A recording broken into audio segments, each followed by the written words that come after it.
Well, today is new fish day. If you haven't ordered fish online, this could be for you.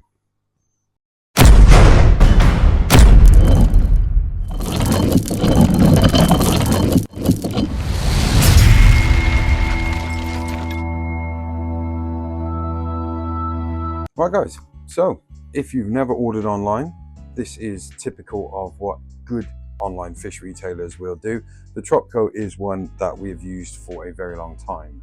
It's one of Andrew Linnett's group. There is the Cartco, Tropco, Repco. I highly recommend them.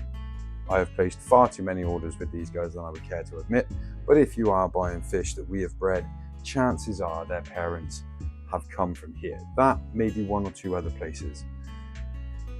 So I can highly recommend these because I've had a lot of dealings with them. I've been stung recently, and I'm sure a lot of you are cautious of that, and it's happened to me recently.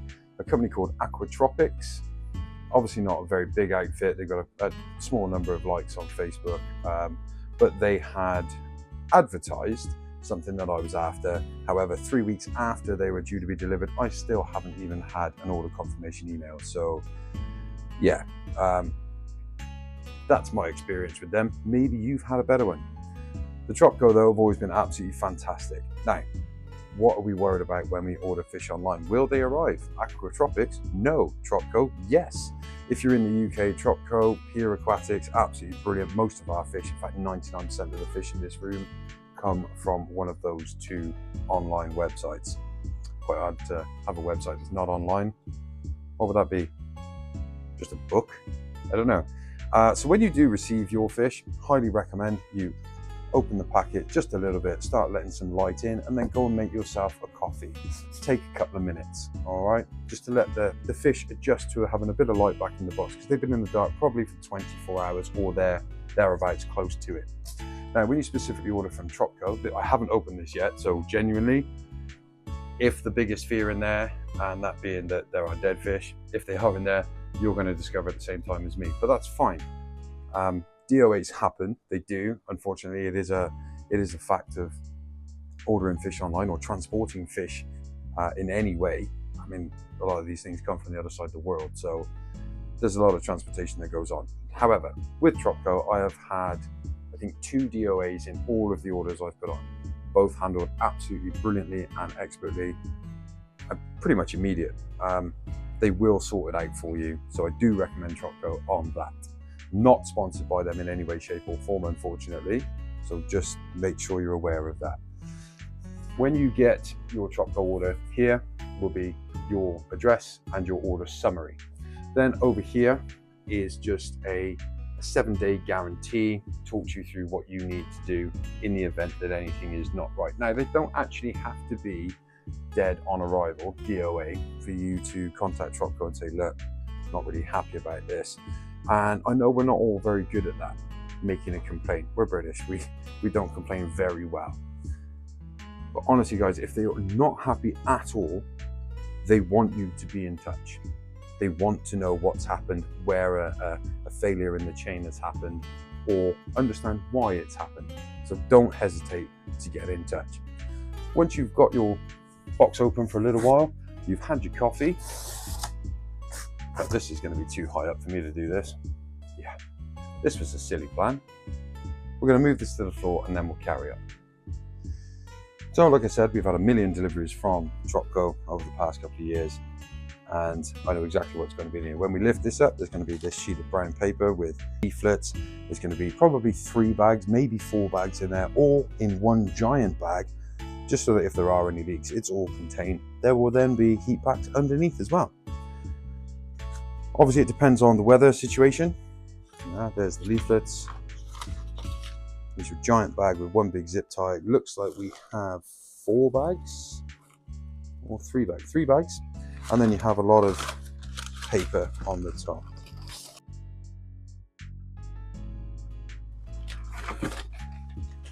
In fact, maybe they've actually reduced the number of heat packs because it is 30 odd degrees outside, but there are 3 here.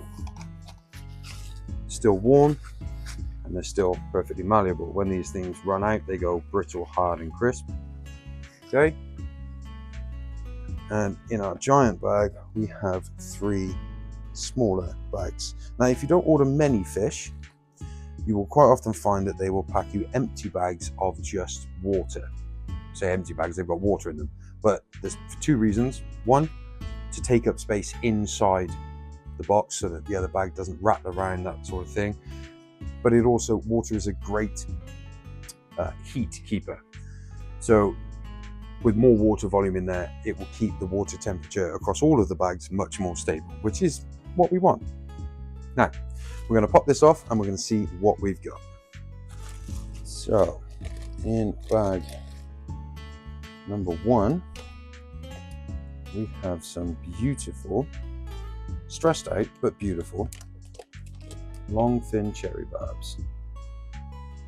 Should be 2 bags of these, I believe, because there's probably 10 in each bag.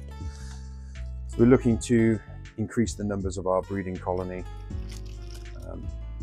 Not necessarily that they will all be breeding at the same time. It just means that we can select a couple of males and a couple of females, condition them whilst others are breeding, and just sort of, rotate, cycle.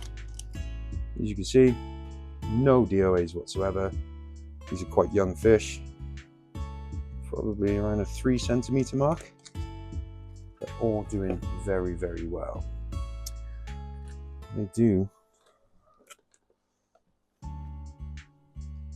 And in this one, we have the main reason for the order: 5 gastromyzon species. And these are these Bloody Marys as they're listed on Tropco, with the red in the dorsal and caudal fins. Look how beautiful they are.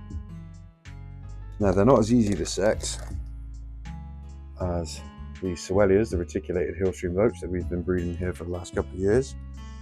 But I do believe that we have a mix of male and female in that one.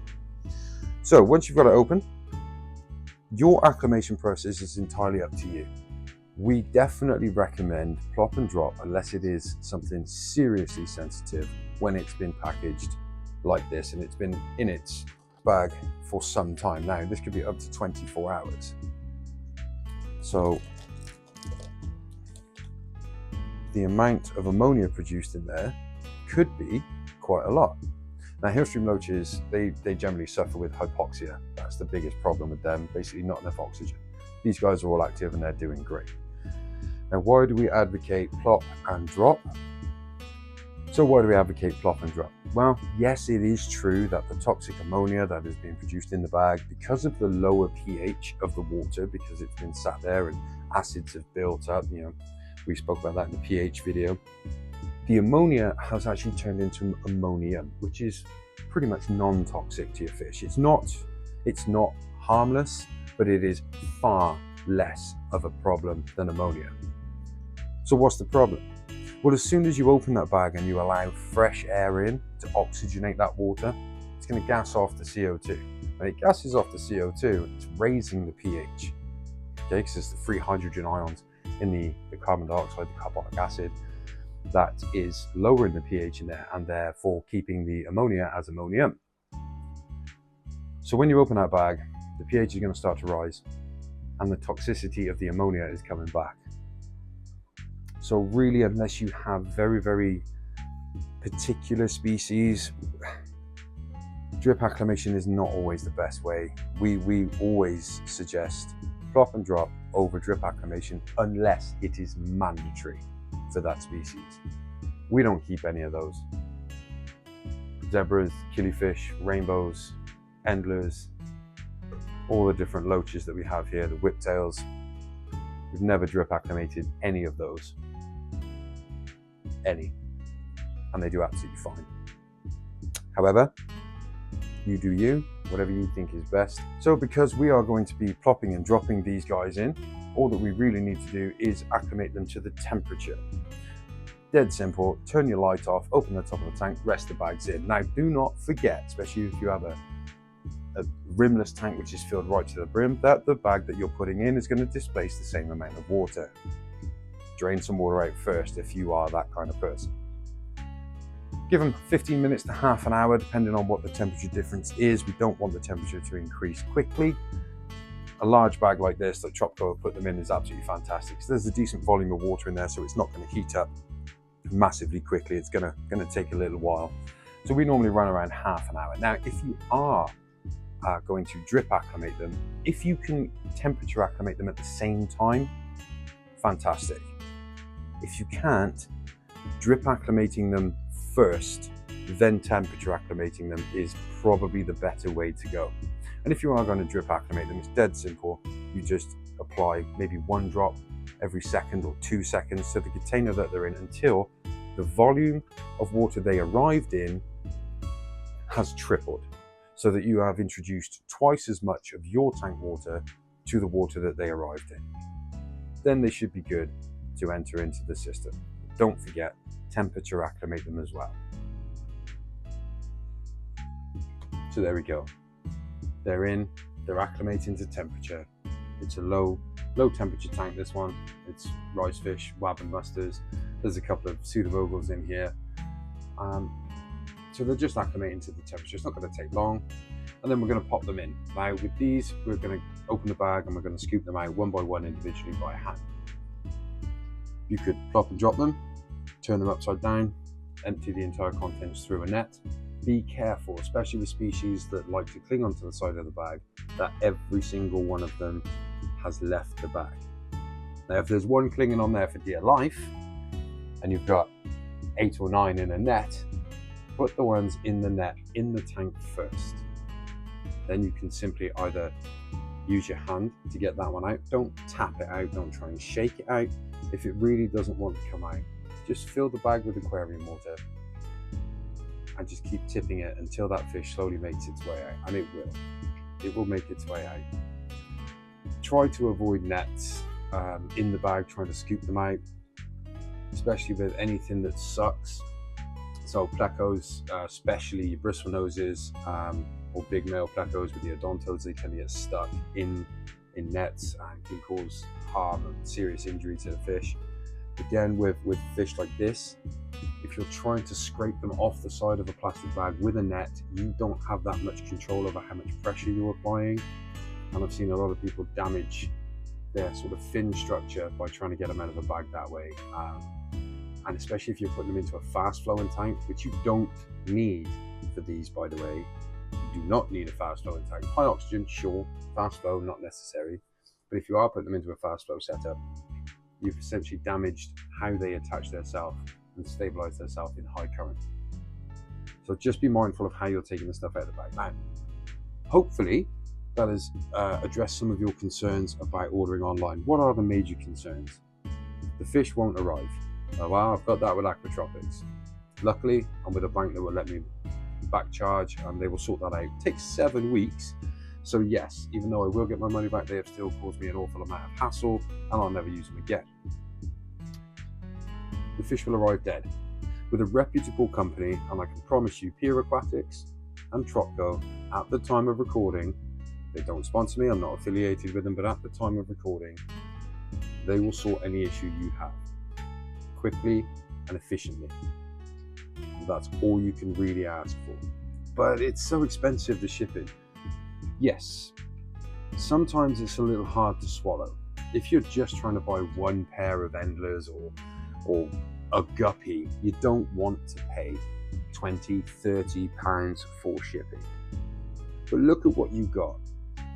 We paid £20 shipping the Tropco. We got a large box.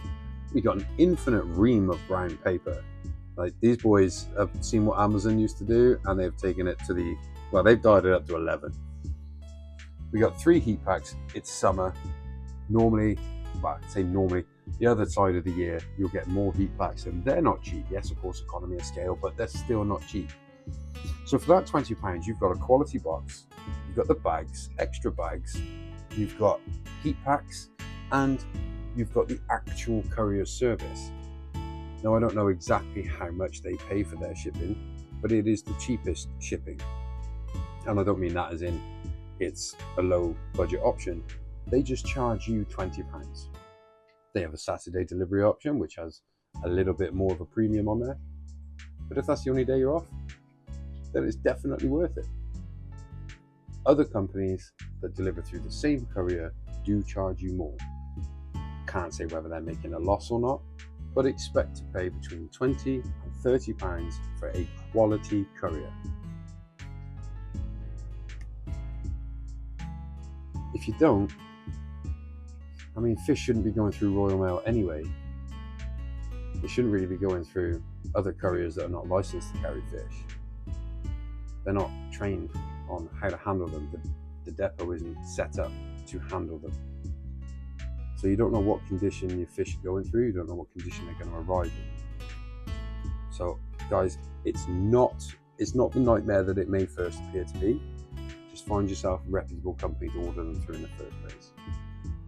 So I'm going to get these guys in, and then I've got some other things to do around here.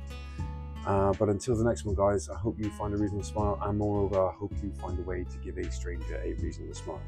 I'll see you in the next one.